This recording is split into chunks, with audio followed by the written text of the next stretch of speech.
मैं ग्रामीण क्षेत्र के युवाओं को हर वो साधन और ज्ञान निःशुल्क प्रदान करने में लगा हूँ जो महानगरों में लाखों रुपए खर्चने के बाद प्राप्त होते हैं। मैं शपथ लेता हूँ कि विद्यार्थी मेरा धर्म है, मानवता की सेवा करना मेरा परम लक्ष्य है। राष्ट्र की उन्नति में मैं सदा तत्पर रहूँगा। अपने कर्तव्य मार्ग पर आगे बढ़ते हुए एक स्वच्छ, सुंदर तथा भ्रष्टाचार मुक्त भारत का निर्माण करूँगा। जय हिंद। तो हम लोग उत्तर भारत का विशाल मैदान पढ़ रहे थे। उत्तर भारत का विशाल मैदान, भौतिक विभाजन के अंतर्गत हम लोग दूसरा विभाजन पढ़ रहे थे, उत्तर भारत का विशाल मैदान। उत्तर भारत के विशाल मैदान के बारे में हमने कल जो अध्ययन किया था उसमें स्थलाकृतिक या भौतिक विभाजन पढ़ा था। भौतिक विभाजन में हम लोगों ने क्या क्या पढ़ा था? सबसे पहले शिवालिक के बाद, पर्वतपात के बाद से क्या शुरू हो जाता है? कौन सा क्षेत्र? जहां पर कंकड़ पत्थर जमा रहता है उसे क्या कहते हैं? भावर प्रदेश या भावर क्षेत्र। और इसके बाद नदियां पुनः बाहर निकल आती हैं, इसमें नदियां लुप्त हो जाती हैं। तो दूसरा क्षेत्र हमने क्या पढ़ा था? तराई बेल्ट। क्या पढ़ा था? तराई। ठीक है, तराई में पानी चारों तरफ भरा रहता है। ठीक है, इसके बाद में कौन सा क्षेत्र पढ़े थे? बाढ़ का मैदान वाला क्षेत्र पढ़े थे, जिसमें नदी इस तरीके से अपना बहती है और नदी से दूर जो क्षेत्र होता है उसको बांगर कहते हैं। क्या कहते हैं? बांगर। और नदी के आसपास वाला क्षेत्र कहलाता है खागर। ठीक है, पुरानी जलोढ़ मृदा बांगर, नवीन जलोढ़ मृदा खागर। और इसके बाद में नदी मिल जाती है समुद्र में, तो वहां पर क्या बनता है? डेल्टा। ठीक है, तो डेल्टा प्रदेश खागर का ही विस्तृत रूप है, आगे का बढ़ा हुआ रूप है। तो ये हमने पढ़ा था किसके अंतर्गत? जो है वो स्थलाकृतिक या भौतिक विभाजन। उत्तर भारत के विशाल मैदान का ये हमने पढ़ा था, भौतिक विभाजन या स्थलाकृतिक विभाजन। भाबर क्षेत्र, तराई क्षेत्र, बांगर क्षेत्र, खादर क्षेत्र और डेल्टाई क्षेत्र। ठीक है, अब आज हम लोग पढ़ेंगे किसके बारे में? प्रादेशिक विभाजन के बारे में। आज हम लोग क्या पढ़ेंगे? प्रादेशिक विभाजन। उत्तर भारत के विशाल मैदान का प्रादेशिक विभाजन। नदियों के आधार पे इसका विभाजन किया गया है मोस्टली। ठीक है, नदियों के आधार पे इसका विभाजन किया गया है। तो प्रादेशिक विभाजन, अब चूंकि देखो उत्तर भारत का जो मैदान है ये 3 प्रमुख नदियों के तंत्र द्वारा विकसित हुआ है। 3 प्रमुख नदियों के तंत्र द्वारा विकसित हुआ है। नदी तंत्र का मतलब, हम जहां नदी तंत्र की बात करते हैं तो वहां पर बात होता है एक नदी, बड़ी नदी और उसकी सहायक नदियां, तो उसे क्या कहते हैं? नदी तंत्र कहते हैं। तो उत्तर में जो कश्मीर वाला क्षेत्र, यहाँ पर मुख्य नदी क्या बहती है? सिंधु नदी। कौन सी नदी बहती है? सिंधु नदी। ठीक है, और इसकी सहायक नदियां हैं, पंचनद है, सहायक नदियां 5 प्रमुख सहायक नदियां हैं। कौन कौन सी? आपका झेलम, चनाब, रावी, व्यास और सतलज। ये उत्तर से दक्षिण यही नदियों का क्रम है। ठीक है, तो सिंधु और उसकी सहायक नदियों से इस मैदान का निर्माण हुआ है। और दूसरा किस नदी से हुआ है? गंगा नदी के तंत्र से। गंगा नदी प्रमुख नदी है और इसकी सहायक नदियां हैं बहुत सारी, जिसमें एक यमुना है प्रमुख नदी सहायक, तो गंगा नदी के तंत्र से विकसित हुई है। और दूसरी जो है, तीसरी कौन सी? ब्रह्मपुत्र। तीसरी ब्रह्मपुत्र।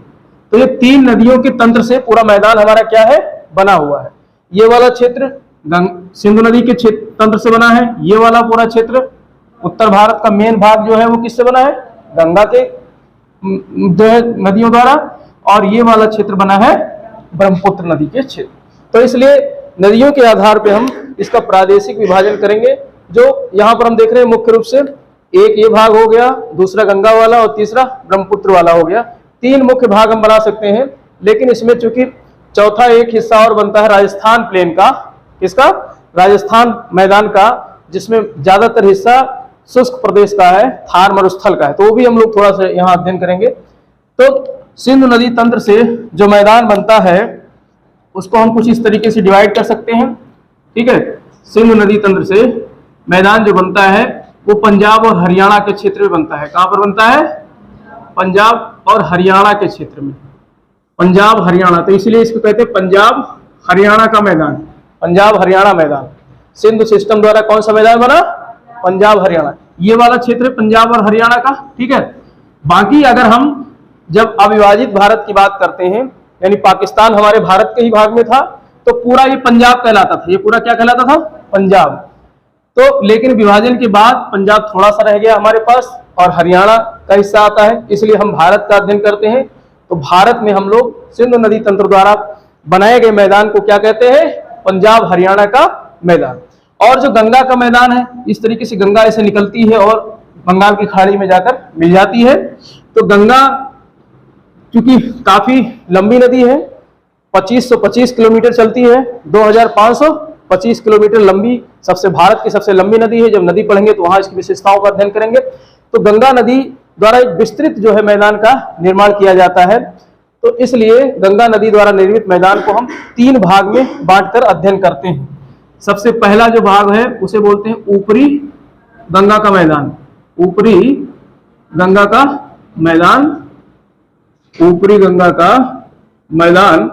और सबसे नीचे जो पढ़ते हैं सबसे आखिर में निम्न या निचली गंगा का मैदान।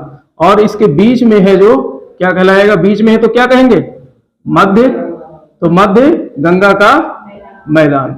तो 3 भागों में हम बांटकर अध्ययन कर सकते हैं। यहां पर आप देख सकते हो ये जो भाग है ऊपरी गंगा का मैदान का भाग है, ये मध्य गंगा का, और ये निचली गंगा का, निम्न गंगा या निचली गंगा मैदान का भाग है। और ये है ब्रह्मपुत्र नदी का निर्मित मैदान।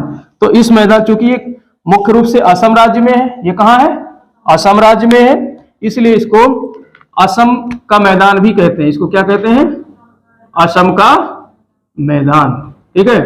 तो ये मुख्य मैदान के क्षेत्र हो गए। और इसके अलावा हम लोग पढ़ते हैं राजस्थान का मैदान भी।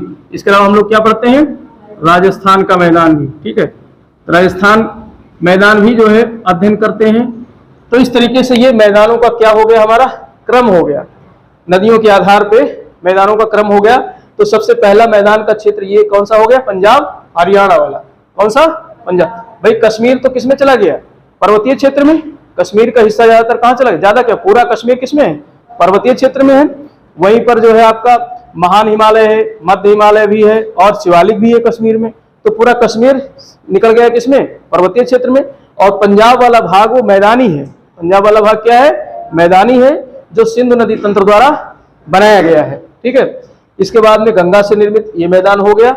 और हरियाणा भी जो है दिल्ली तक, पंजाब हरियाणा के साथ दिल्ली तक का हिस्सा कहलाता है सिंधु नदी द्वारा निर्मित मैदान, पंजाब हरियाणा मैदान दिल्ली तक का।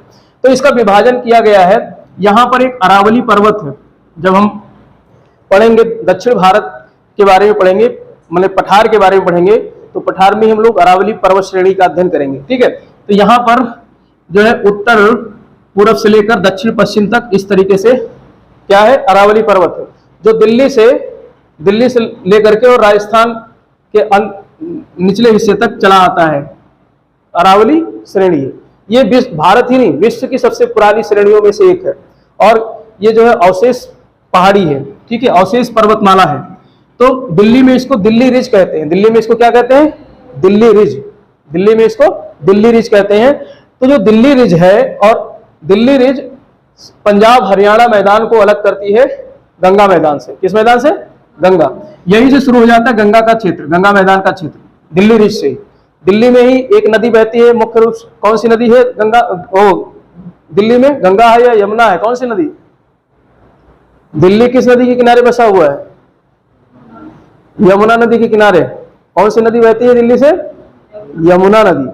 तो यमुना नदी कह सकते हो और दिल्ली रिज कह सकते हो, या दिल्ली जो है रिज मतलब क्या होता है, मैंने क्या बताया था अभी, दिल्ली कटक, दिल्ली कटक या दिल्ली रिज। तो दिल्ली रिज या यमुना नदी अलग करती है किसको, सिंधु वाले मैदान को गंगा मैदान से। सिंधु वाले मैदान को गंगा, यहाँ दिल्ली कटक है और इधर वाला मैदान कहलाता है सिंधु मैदान। तो इसको अलग कौन करता है, दिल्ली कटक। कौन अलग करता है, दिल्ली कटक। या फिर यमुना नदी भी यहीं से होकर बहती है, तो यमुना नदी भी कह सकते हैं, सिंधु वाले मैदान को गंगा मैदान से अलग करती है, ठीक है। तो यहाँ पर एक एक मैदान का हम लोग बारी बारी से अध्ययन करेंगे। तो सबसे पहले हम लोग अध्ययन करते हैं राजस्थान मैदान का। किसका अध्ययन करते हैं, राजस्थान। राजस्थान मैदान का ज्यादातर हिस्सा अरावली के पश्चिम में है। राजस्थान मैदान का ज्यादातर हिस्सा कहाँ है? अरावली के पश्चिम साइड में। ये वाला हिस्सा पूरा राजस्थान मैदान कहलाता है, पश्चिमी क्षेत्र, ये पूरा राजस्थान मैदान है। ठीक है, अब इसे भी दो भागों में बांटते हैं। राजस्थान मैदान को दो भागों में बांट सकते हैं। एक तो पश्चिम, घोर पश्चिम वाला क्षेत्र, ये वाला क्षेत्र जो है, तो ये क्षेत्र क्या है? मरुस्थली है। ये क्षेत्र क्या है? मरुस्थली है। ठीक है, तो ये मरुस्थली मैदान हो गया। और अरावली के आसपास वाला क्षेत्र, ये दोनों साइड में, ये वाला क्षेत्र कहलाता है बांगर क्षेत्र। कौन सा क्षेत्र कहलाता है? बांगर। ठीक है, तो ये बांगर क्षेत्र है, राजस्थान का बांगर, इसे बोलते हैं राजस्थान का बांगर। और बांगर हमने कल बताया था, बांगर किसको कहते हैं? नदी से दूर स्थित पुरानी जलोढ़ मृदा से निर्मित स्थान क्या कहलाता है? बांगर। तो बांगर है, बांगर उपजाऊ भी होगा। तो राजस्थान के कुछ हिस्से में, आप अरावली के आसपास वाले हिस्से में देखा होगा, खेती भी होती है ना, जैसे गेहूं है, सरसों है, ठीक है, बाजरा है, ये सब खेती राजस्थान क्षेत्र में होती है। कहां पर?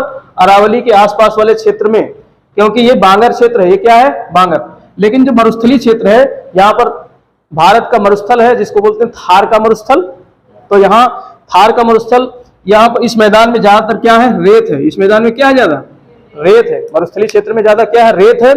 और रेत क्यों है? क्योंकि ये वर्षा नहीं होती, ये सूखा है, शुष्क है। ये मरुस्थल कैसा है? शुष्क है, गर्म है और शुष्क है, सूखा है, वर्षा नहीं होती है।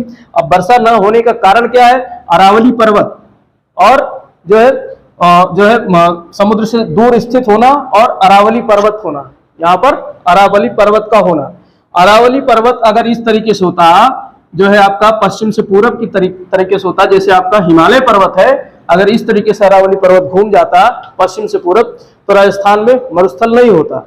अरब सागर की जो मानसून चलती, वो अरावली से टकराकर यहाँ वर्षा कराती, तो राजस्थान में सूखा नहीं पड़ता।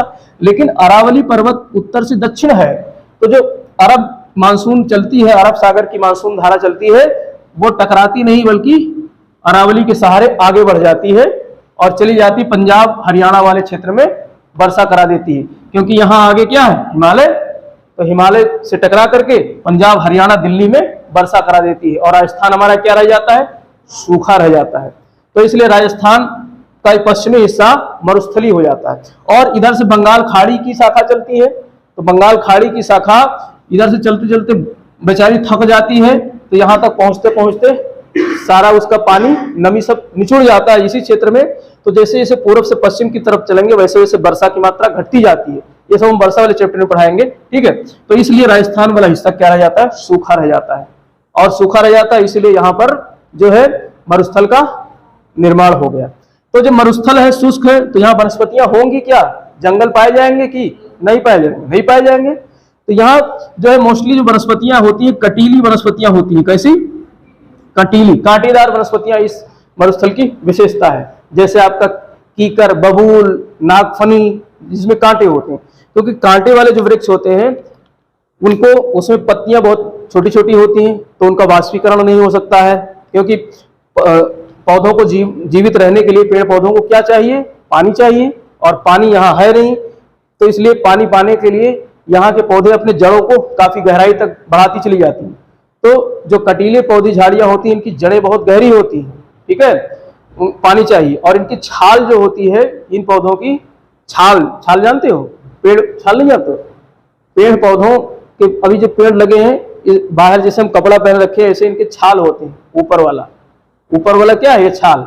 अभी यहाँ के पौधों को छाल थोड़ा सा खुरपी से खरोच दोगे तो अंदर जो है गीला सा निकल जाएगा।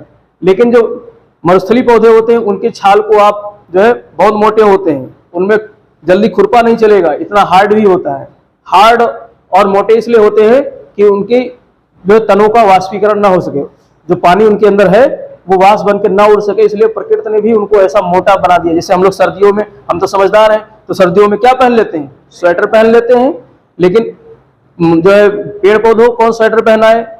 और गर्मी से बचना है, उनका पानी ना निकल पाए अंदर से, तो इसलिए भगवान ने उनको मोटी छाल बना दी है और पत्तियां छोटी कर दी है कि बेटा कैसे वाष्पीकरण करोगे तुम? सूर्य महाराज कैसे वाष्पीकरण करोगे? पत्ती छोटी होंगी तो वाष्पीकरण नहीं होगा।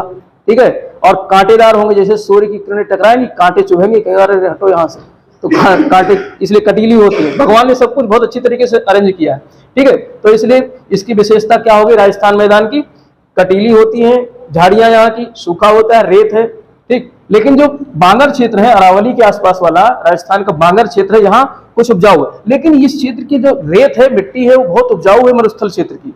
अगर यहाँ पर पानी सिंचाई कर दी जाए तो क्योंकि ये सीधे चट्टानों से जो है टूट टूट करके रेत का निर्माण हुआ है, और चट्टानों में क्या पाया जाता है, खनिज पाए जाते हैं। तो खनिज यहाँ की मिट्टी में बहुत है, लोहे की मात्रा है, फास्फोरस है, कैल्शियम है, बहुत सारे खनिज तत्व पाए जाते हैं। अगर इनमें पानी दे दिया जाए तो ये मिट्टी बहुत उपजाऊ हो जाती है। इसीलिए जो है यहाँ पर जो है हरकी बैराज से लेकर के और गंगानगर तक एक नहर बनाई गई है, जो विश्व की सबसे लंबी जो है नवगम्य नहर है, इंदिरा नहर, ठीक है। तो इंदिरा नहर राजस्थान में बनाई गई है, तो वो श्री गंगानगर तक, पश्चिमी राजस्थान तक पानी को ले जाती है, वहां सिंचाई करती है। तो उसके आसपास वाले क्षेत्र में जो है बढ़िया खेती हो जाती है, सरसों वगैरह की, ठीक है। तो यहाँ खेती भी हो जाती है गंगा नहर की वजह से। तो इस तरीके से ये इसकी विशेषता होगी। और इसके अलावा यहाँ पर जो कुछ झील भी पाए जाते हैं इस क्षेत्र में, खारे पानी की झीलें हैं। यहाँ वाष्पीकरण ज्यादा होता है पानी से, तो पानी खारा हो जाता है, नमकीन झीलें यहाँ पाई जाती है। राजस्थान की विशेषता क्या है, खारे पानी की झील, जैसे सांभर है, डिडवाना है, ठीक है। राजस्थान की सबसे बड़ी खारे पानी की झील सांभर है, ठीक है। तो ये सब झीलें यहाँ पाई जाती हैं राजस्थान क्षेत्र में। और इसके अलावा यहाँ पर बरखान पाए जाते हैं, बालू का स्तूप पाए जाते हैं, बालू के बड़े बड़े पहाड़ पाए जाते हैं मरुस्थलीय क्षेत्र में। इस तरीके से टीला बन जाता है बालू का, जिसको बरखान कहते हैं, बालू का स्तूप कहते हैं, ठीक है। ये बनते हैं, तो ये सब पाए जाते हैं। ये सब हम लोग जब मरुस्थल पढ़ेंगे तो वहां चर्चा करेंगे, ठीक है। तो इस तरीके से ये राजस्थान मैदान हो गया। इसके बाद में जो अब मुख्य मैदान शुरू होता है, कहां से, सिंधु नदी तंत्र द्वारा निर्मित मैदान, जिसको किसने बनाया है, मतलब जो किस मैदान के नाम से जाना जाता है, पंजाब हरियाणा का मैदान, ठीक है। तो पंजाब हरियाणा वाला मैदान, ये वाला पूरा जो है पहले पंजाब का मैदान कहलाता था 1947 से पहले, विभाजन से पहले। लेकिन विभाजन के बाद हमारे पास पंजाब मैदान सिर्फ इतना रह गया, पंजाब हरियाणा का मैदान सिर्फ कितना रह गया, ये वाला हिस्सा रह गया है, ठीक है। इतना रह गया पंजाब और हरियाणा का मैदान। अब ये मैदान जो है, यहाँ पर नदियां 5 हैं, ठीक है, और सिंधु सहित 6 नदियां हैं। सिंध की प्रमुख 5 सहायक नदियों को क्या कहा जाता है, पंजाब। पंज मतलब 5, आब मतलब पानी, 5 नदियों के पानी वाला स्थान पंजाब कहलाता है। तो इसीलिए पहले ये पंजाब, पूरा क्षेत्र पंजाब ही था। अभी पाकिस्तान में भी एक राज्य है पंजाब, जैसे आपके भारत में एक राज्य है पंजाब, ऐसे पाकिस्तान में भी एक राज्य क्या है, पंजाब है, ठीक है। तो अब यहाँ पर 2 नदियों के बीच वाला क्षेत्र कहलाता है दोआब। क्या कहलाता है, दोआब। 2 नदियों के बीच वाला क्षेत्र कहलाता है दोआब। आब माने मैंने बताया ही, आप फारसी अरबी भाषा में जल को, पानी को क्या कहते हैं, आब कहते हैं। तो 2 नदियों के, 2 पानी के नदियों का बीच का क्षेत्र कहलाता है दोआब। तो यहाँ पर प्रश्न जो बनता है दोआब से बनता है, कहां से बनता है, दोआब से। तो देखो दोआब, देखो एक नदी है इंडस नदी, एक नदी कौन सी है, ये सिंधु नदी जो मुख्य नदी है, और एक नदी कश्मीर की प्रमुख नदी है झेलम। जो झेलम नदी पाकिस्तान और भारत की सीमा भी निर्धारित करती है। तो प्रश्न याद रखना, कश्मीर की कौन सी नदी भारत और पाकिस्तान की सीमा निर्धारित करती है कुछ दूरी तक, तो वो झेलम, इसलिए बनाया मैंने सीमा पर ही, यह है झेलम। तो झेलम नदी और इंडस नदी के बीच वाला ये मैदान, ये दोआब मैदान है, ये दोआब क्षेत्र है, और इसका नाम है जो है सिंधु सागर दोआब। कौन सा दोआब, तो इसको कहते हैं सिंधु सागर दोआब। तो याद रखना, सिंधु सागर दोआब किन 2 नदियों के बीच में स्थित है, झेलम और चेनाब की, झेलम और इंडस के बीच में। किसके बीच में, इंडस यानी कि सिंधु और झेलम के बीच में, सिंधु और झेलम नदी के बीच में कौन सा दोआब स्थित है, सिंधु सागर। और दूसरा है हमारा यहाँ वाला क्षेत्र है, ये झेलम और चेनाब के बीच में, झेलम और चेनाब, ये वाला क्षेत्र, झेलम और चेनाब। अब देखो इसमें कैसे याद रहेगा, आपको आगे का अक्षर चेनाब का लेना है और आगे का अक्षर झेलम का लेना है। तो चेनाब जो है ये चा हो गया इसका, ठीक है, और इसका झा हो गया, जा हो गया। तो इसको बोलते हैं चाज। क्या बोलते हैं, चाज, चाज ही है। रुको एक सेकंड, ठीक है, तो इसे बोलते हैं चाज, चाज दोआब। कौन सा दोआब? चाज। तो याद रखने का तरीका है, यानी नदी का आगे का अक्षर, दोनों नदियों के आगे के अक्षर को जोड़ दो तो दोआब बन जाएगा। तो चेनाब और झेलम दो नदियों को मिलाकर के जो दोआब बना उसको क्या कहा गया? चाज। ये भी पाकिस्तान में चला गया। यहाँ तो ये तो पर्वत है, लेकिन ये जो मैदानी क्षेत्र है कहाँ चला गया? पाकिस्तान में। और सिंधु सागर वाला सारा मैदान कहाँ चला गया? पाकिस्तान में चला गया। ठीक है, तो ये चाज। अब प्रश्न बनेगा, चाज दोआब किन दो नदियों के बीच में है? चाज दोआब किन दो नदियों के बीच में है? तो झेलम और किसके बीच में है? चेनाब के बीच में। झेलम प्लस चेनाब, झेलम और चेनाब के बीच में कौन सा है? चाज दोआब। ठीक है, और तीसरा है हमारा है ये वाला क्षेत्र, ये वाला। अब ये भी कहाँ चला गया? ज्यादातर पाकिस्तान में चला गया। भाई ये मैदान है, यहाँ तो पर्वत ही है, तो ये मैदान कहाँ चला गया? ज्यादातर पाकिस्तान में। अब इसमें दो नदियां हैं, जैसे रावी है और चेनाब है, रावी और है चेनाब, तो इसको बोलते हैं रचना दोआब। उठाना भाई, इसको क्या बोलते हैं? रचना दोआब। रचना। अब रचना में कौन कौन से दो नदी हैं? तो एक चेनाब है, एक क्या है? चेनाब है, और दूसरा रावी है। चेनाब है और रावी है। चेनाब और रावी ये दोनों मिला के क्या बन गया? रचना। आगे का रा हो गया, रावी का रा, और CH चा हो गया किसका? चेनाब का। तो इसको रचना दोआब बोलते हैं। क्या बोलते हैं? रचना दोआब। और चौथे नंबर पे है आपका ये वाला क्षेत्र जो भारत में है, भारत के पंजाब में है। ये वाला, ये मुख्य रूप से भारत के पंजाब में स्थित है, पाकिस्तान में भी है और भारत के पंजाब में भी है। तो ये दो नदियां कौन कौन सी? ब्यास और रावी के बीच में।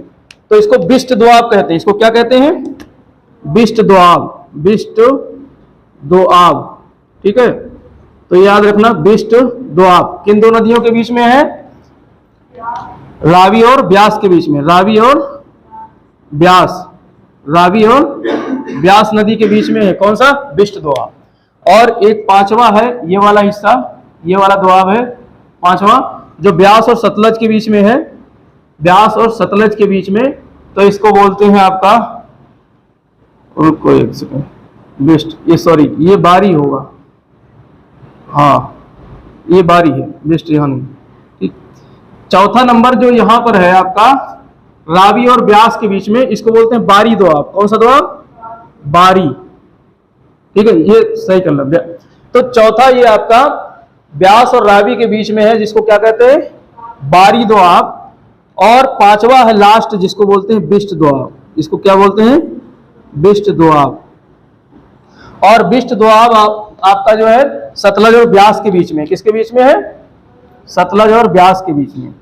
तो यहां पर हो गया आपका ब्यास और प्लस हो गया सतलज, तो इसको बिष्ट। तो 5 दोआब बने पंजाब में। कौन कौन से 5 दोआब बने हैं? सिंधु सागर दोआब। अब याद करो, यहां से प्रश्न आएगा। सिंधु सागर दोआब किन दो नदियों के बीच में है? सिंधु और झेलम के बीच में। और चाज दोआब अब झेलम और चेनाब के बीच में। चेनाब का आगे वाला अक्षर और झेलम का आगे वाला अक्षर। अंग्रेजी में झेलम को JH लिखेंगे ना, तो J शब्द इसका ले गया और चेनाब का CH ले गया, तो क्या कहा गया? चाज। तो चाज दोआब झेलम और चेनाब के बीच का। और रचना दोआब में इसमें चेनाब और रावी, रा इसका हो गया और चना इसका हो गया, चना इसका हो गया, तो रचना दोआब हो गया। रचना दोआब चेनाब और रावी के बीच स्थित है। और बारी दोआब, बारी दोआब में ब्यास और रावी, ब्यास और रावी, ये ऐसे ब्यास लिखा गया BE, तो B ब्यास हो गया, बिया, और ये रावी जो रावी कर रहा हो गया, तो ये बारी दोआब हो गया। और इसके अलावा पांचवा आपका है ब्यास और सतलज के बीच में है, जो कहलाता है बिष्ट। तो बिष्ट, बिष्ट बी से ब्यास हो गया और ST सतलज का हो गया ST, तो ये हो गया बिष्ट दोआब। ये क्या हो गया? बिष्ट। तो इस तरीके से 5 दोआब है पंजाब क्षेत्र में। इन 5 दोआब से प्रश्न पूछे जाते हैं। ठीक है, तो ये आप याद रखना, कौन सी नदी के बीच में कौन सा दोआब स्थित है। यहाँ से बहुत प्रश्न आते हैं एग्जाम में, तो इसलिए इनको आप नोट कर लेना, इन्हें ध्यान रखना, यहाँ से प्रश्न अक्सर बनते हैं। ठीक, तो ये हमने पढ़ा सिंधु नदी द्वारा निर्मित, सिंधु नदी तंत्र द्वारा, सिंधु नदी नहीं खाली, सिंधु नदी तंत्र द्वारा निर्मित मैदान, दोआब क्षेत्र, मैदान क्षेत्र। अब हम लोग बात करेंगे गंगा के बारे में, गंगा का मैदान। तो गंगा के मैदान में इसको 3 भागों में बांटा गया है, ऊपरी गंगा का मैदान, मध्य गंगा का मैदान और निम्न या निचली गंगा का मैदान। तो जो पहला है ऊपरी गंगा का मैदान, ये दिल्ली, कटक या यमुना से लेकर के और आपका प्रयागराज तक है। कहां तक है? प्रयागराज तक। ठीक है, प्रयागराज तक है। और या तो फिर यहां पर वर्षा होती है 100 सेंटीमीटर तक। कितनी वर्षा होती है? 100 सेंटीमीटर तक। तो 100 सेंटीमीटर की वर्षा वाली लाइन तक, कौन सी लाइन तक? 100 सेंटीमीटर। या फिर यहां पर समोच्च रेखा है 100 मीटर की, 100 मीटर की समोच्च रेखा है। कौन सी रेखा है? समोच्च रेखा। या 100 सेंटीमीटर वर्षा वाला क्षेत्र, वर्षा रेखा, 100 सेंटीमीटर वर्षा रेखा, या फिर 100 मीटर की समोच्च रेखा, या प्रयागराज। ये तीनों जो है सीमा निर्धारित करते हैं किसकी? ऊपरी गंगा के मैदान का। तो ऊपरी गंगा के मैदान का क्षेत्र कहां से कहां तक है? दिल्ली, कटक से लेकर के प्रयागराज तक, या फिर 100 सेंटीमीटर की समोच्च रेखा, या 100 सेंटीमीटर की वर्षा रेखा, या 100 मीटर की समोच्च रेखा। समोच्च रेखा का मतलब होता है समान ऊंचाई को मिलाने वाली रेखा। तो यहां पर जो समुद्र तल से दूरी है 100 मीटर की है आसपास। कितनी है? 100 मीटर। ये मैदानी क्षेत्र है, तो मैदान क्षेत्र ज्यादा समुद्र तल से ऊंचाई नहीं होती है, तो इसलिए इसको बोलते हैं 100 मीटर की समोच्च रेखा वाला क्षेत्र, या फिर जो है आपका 100 सेंटीमीटर की वर्षा लाइन। तो यहां तक जो है आपका क्या है? गंगा का ऊपरी मैदान, गंगा का ऊपरी मैदान। और प्रयागराज से लेकर के वो फरक्का तक, कहां तक? फरक्का तक। ठीक है, ये फरक्का वाला क्षेत्र हो गया जो कहां पर है? पश्चिम बंगाल में। तो ये कहलाता है मध्य गंगा का मैदान। ये क्या कहलाता है? मध्य गंगा का मैदान। और जो वेस्ट बंगाल में है, पश्चिम बंगाल में है, इसे कहते हैं निम्न गंगा का मैदान। तो पश्चिम बंगाल में कौन सा मैदान है? निम्न गंगा का मैदान। अब इनकी विशेषताओं के बारे में अध्ययन कर लेते हैं। जैसे ऊपरी गंगा का मैदान है, तो इसमें एक नदी आती है, एक तो गंगा नदी आती है। एक नदी ये है, कौन सी?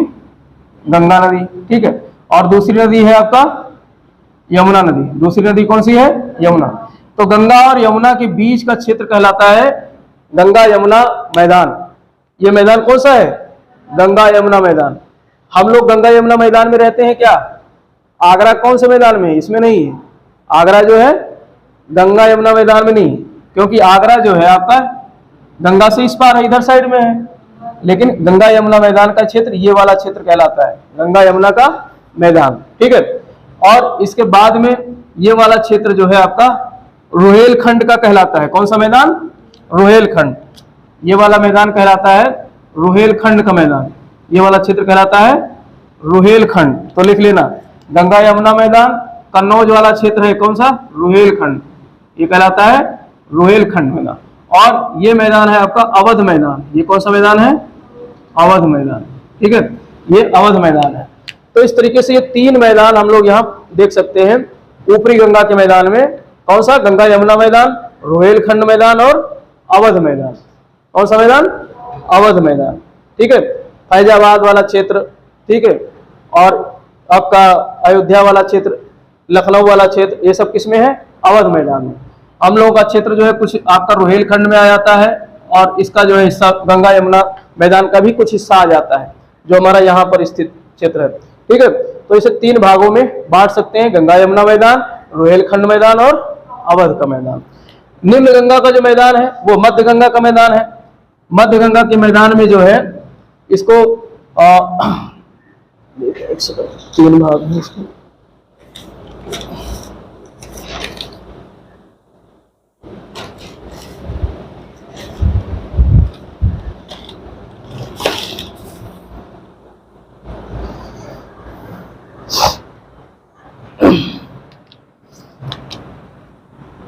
मध्य गंगा के मैदान को भी 3 भागों में बांट सकते हैं।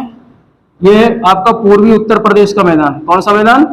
पूर्वी यूपी का मैदान। पूर्वी यूपी का मैदान। और ये बिहार वाला क्षेत्र है जो सारण का मैदान कहलाता है। कौन सा मैदान? सारण का मैदान। ठीक है, बिहार वाले क्षेत्र में सारण का मैदान है। और ये पश्चिम बंगाल का मैदान है। ये कौन सा है? पश्चिम बंगाल का मैदान, पश्चिम बंगाल का मैदान। ठीक है, तो 3 भागों में, यानी पश्चिम बंगाल का कुछ हिस्सा जो है आपका किस में आ जाता है? मध्य गंगा के मैदान में, और मुख्य हिस्सा जो है पूर्वी यूपी का है और आपका बिहार का है। सारण वाला क्षेत्र, सारण का मैदान कहाँ है? बिहार में। तो प्रश्न यहां से भी बनेगा, सारण मैदान किस राज्य में स्थित है? बिहार राज्य में स्थित है। ठीक है, रोहेलखंड मैदान किस राज्य में स्थित है? उत्तर प्रदेश राज्य में। किस राज्य में है? उत्तर प्रदेश राज्य में है। ठीक है, तो ये याद रखना। और इसके अलावा आपका बारी रचना, ये दो आप किस राज्य में है? पंजाब और हरियाणा वाले क्षेत्र में। कहां पर है? पंजाब और हरियाणा। तो ऐसे भी याद रखना। ठीक है, तो ये आपका मध्य गंगा का मैदान हो गया। और निम्न गंगा का मैदान पूरा किस राज्य में है? पश्चिम बंगाल में। निम्न गंगा का मैदान कहां पर है? पश्चिम बंगाल में। ये वाला हिस्सा है। ठीक है, जो आपका फरक्का से लेकर के और आपका समझ लो एक तरीके से बांग्लादेश और असम बॉर्डर, बांग्लादेश और असम बॉर्डर, ये यहाँ असम बॉर्डर लगता है ये पूरा। ठीक है, तो बांग्लादेश और असम बॉर्डर तक क्या फैला हुआ है? आपका निम्न गंगा का मैदान। अब इसकी विशेषता क्या है निम्न गंगा के मैदान की?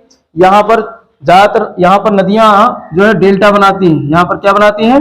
डेल्टा बनाती हैं। ठीक है, जो विश्व का सबसे बड़ा डेल्टा यही बनता है। ठीक है, आपका बांग्लादेश और बंगाल वाले क्षेत्र में गंगा और ब्रह्मपुत्र का डेल्टा विश्व का सबसे बड़ा डेल्टा बनता है। ठीक, तो ये गंगा के मैदान की बात हो गई। अब जो ब्रह्मपुत्र नदी इस तरीके से यहां से आती है, ऐसे आकर के और बांग्लादेश में चली जाती है, तो असम में ये मैदानी क्षेत्र का निर्माण करती है। असम राज्य में क्या बनाती है? मैदानी क्षेत्र का। तो ये यहाँ पर है सदिया, यहाँ पर क्या है? एक डिस्ट्रिक्ट है सदिया, असम का एक जिला है सदिया। और यहाँ पर है धुबरी, यहाँ पर क्या है? धुबरी। तो प्रश्न यहां से बनेगा, असम का मैदान किन 2 शहरों के बीच में फैला हुआ है? सदिया से धुबरी तक। किसके बीच में है? सदिया से धुबरी के बीच में स्थित है असम का मैदान। और किस नदी द्वारा निर्मित है ये मैदान? ब्रह्मपुत्र नदी द्वारा। ठीक है, ये मैदान भी काफी उपजाऊ है। इस क्षेत्र में धान की खेती बढ़िया होती है। ठीक है, और इसी नदी के किनारे, ब्रह्मपुत्र नदी के किनारे एक द्वीप स्थित है जिसको बोलते हैं माजुली द्वीप। कौन सा द्वीप? माजुली। ठीक है, तो प्रश्न पूछा जाएगा, माजुली द्वीप नदी द्वीप है। माजुली द्वीप कौन सी द्वीप है? नदी द्वीप है, जो नदी द्वारा निर्मित है। और ये किस राज्य में है? असम राज्य में है। और किस नदी द्वारा बनाया गया है? ब्रह्मपुत्र नदी द्वारा बनाया गया है। ठीक है, तो प्रश्न यहां से पूछा जाएगा, माजुली द्वीप किस देश में है? पहली बात तो देश पता होना चाहिए, भारत देश में है। भारत देश में फिर किस राज्य में है? असम राज्य में है। और किस नदी द्वारा बनाया गया है? ब्रह्मपुत्र नदी द्वारा बनाया गया है। ठीक है, अब ये ब्रह्मपुत्र नदी और गंगा नदी दोनों मिलकर के विश्व का सबसे बड़ा डेल्टा बनाते हैं। तो पश्चिम बंगाल में जो डेल्टा बनता है वहां पर वृक्ष पाए जाते हैं, सुंदर वृक्ष। कौन से वृक्ष पाए जाते हैं? सुंदर नाम से वृक्ष, सुंदरी नाम से वृक्ष पाए जाते हैं, इसलिए इसको बोलते हैं सुंदर वन का डेल्टा। इसलिए इसको क्या बोलते हैं? सुंदर वन का डेल्टा। तो सुंदर वन का डेल्टा किन 2 नदियों द्वारा बनाया जाता है? गंगा और ब्रह्मपुत्र द्वारा। और ये विश्व का सबसे बड़ा डेल्टा है, जो भारत और बांग्लादेश में, ज्यादातर हिस्सा तो बांग्लादेश में है। ठीक है, थोड़ा हिस्सा पश्चिम बंगाल में भी है। तो विश्व का सबसे बड़ा डेल्टा सुंदरबन का डेल्टा है, जो है गंगा और ब्रह्मपुत्र की नदियों द्वारा निर्मित एक मैदान है। जो कैसा मैदान है? खादर मैदान है। तो प्रश्न यहां से भी पूछा जाएगा, सुंदरबन का डेल्टा किस प्रकार का मैदान है? बांगर प्रकार का मैदान है या खादर प्रकार का? खादर प्रकार का, क्योंकि मैंने बताया था जो डेल्टा होते हैं वो खादर का ही आगे बढ़ा हुआ रूप होता है, हिस्सा होता है। ठीक है, तो इस तरीके से ये जो है मैदान का प्रादेशिक विभाजन हमने पढ़ा। इसको फटाफट एक बार रिवाइज करते हैं, बस याद हो जाएगा। ठीक है, सबसे ज्यादा प्रश्न यहां से बनते हैं, सबसे ज्यादा प्रश्न इस दोआब से बनते हैं। कौन सी नदी में कौन सा दोआब, किन 2 नदियों के बीच कौन सा दोआब मैदान स्थित है?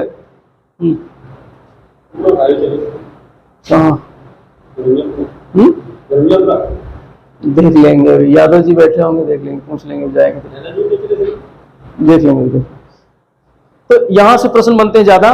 सिंधु और झेलम के बीच कौन सा दोआब है? सिंधु सागर दोआब। कौन सा दोआब है? सिंधु सागर दोआब है। ठीक है, सिंधु और झेलम के बीच में, झेलम और चेनाब के बीच में चाज दोआब है। और चेनाब और रावी के बीच में रचना दोआब है। रावी और ब्यास के बीच में बारी दोआब है, ब्यास और सतलज के बीच में बिष्ट दोआब है। ठीक है, तो ये 5 दोआब हो गए, जिसमें भारत में जो स्थित है मुख्य रूप से वो बारी और बिष्ट है, बारी और बिष्ट। बाकी इनका हिस्सा सब कहाँ चला जाता है? पाकिस्तान में। इनका सब हिस्सा कहाँ चला जाता है? पाकिस्तान में। ठीक है, और राजस्थान मैदान को 2 भागों में बांटा था हमने, एक तो मरुस्थलीय क्षेत्र, दूसरा राजस्थान का बांगर क्षेत्र। राजस्थान का बांगर क्षेत्र जो अरावली के आसपास वाला क्षेत्र बांगर क्षेत्र कहलाता है, और पश्चिम साइड का हिस्सा राजस्थान का मरुस्थलीय क्षेत्र कहलाता है। ठीक, तो मरुस्थल की विशेषताएं, वहां पर शुष्कता है, वर्षा 25 सेंटीमीटर से कम होती है।